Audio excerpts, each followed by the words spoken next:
अस्सलामुअलैकुम वरहमतुल्लाहि वबरकातुहु।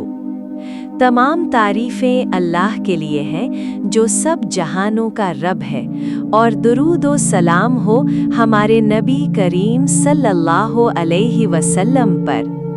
दोस्तों, आज हम एक नहायत अहम मौजू पर बात करेंगे। आज जो बात मेरे कानों में पड़ी उसने मेरा दिल हिला कर रख दिया। सोचती हूँ कि एक शौहर सुबह से शाम तक मेहनत करता है, बीवी और बच्चों के लिए रिस्क कमाता है, इज्जत बनाता है, और फिर अगर बीवी उसकी गैर मौजूदगी में खयानत करे तो ये कितना बड़ा जुल्म है। मेरी बहन, अगर तुम्हें ये सब गुनाह करने थे तो निकाह क्यों किया?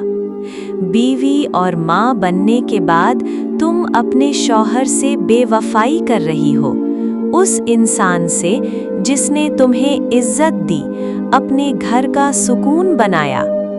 याद रखो, एक दिन हम सब ने मरना है, कब्र में उतरना है और फिर अल्लाह के सामने हिसाब देना है। रसूल करीम सल्लल्लाहु अलैहि वसल्लम ने फरमाया, क़यामत के दिन अल्लाह के नज़दीक सबसे बड़ा खयानतकार वो होगा जो अपनी बीवी या शौहर के राज दूसरों पर जाहिर करे। सही मुस्लिम।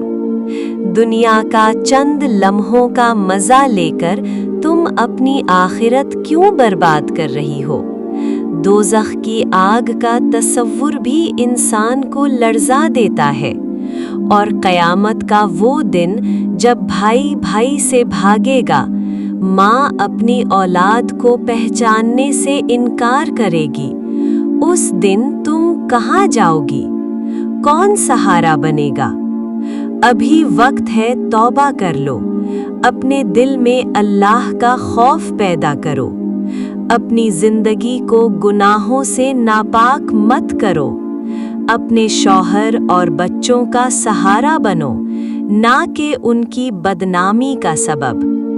मैं एक बहन की हैसियत से ये बात कह रही हूँ, अपनी इज्जत और आखिरत को दांव पर मत लगाओ, वरना कल पछताना होगा, और उस वक्त पछतावा कुछ फायदा नहीं देगा। अल्लाह हम सब को अपनी रहमतों और बरकतों से नवाजे, हमारी खताओं को माफ़ फरमाए और हमें दीन पर साबित कदम रखे। आमीन। अगर वीडियो पसंद आई तो चैनल को सब्सक्राइब करें और वीडियो को आगे ज़रूर शेयर करें, ताकि ये पैगाम दूसरों तक भी पहुँचे। अस्सलामुअलैकुम वरहमतुल्लाहि वबरकातुहू।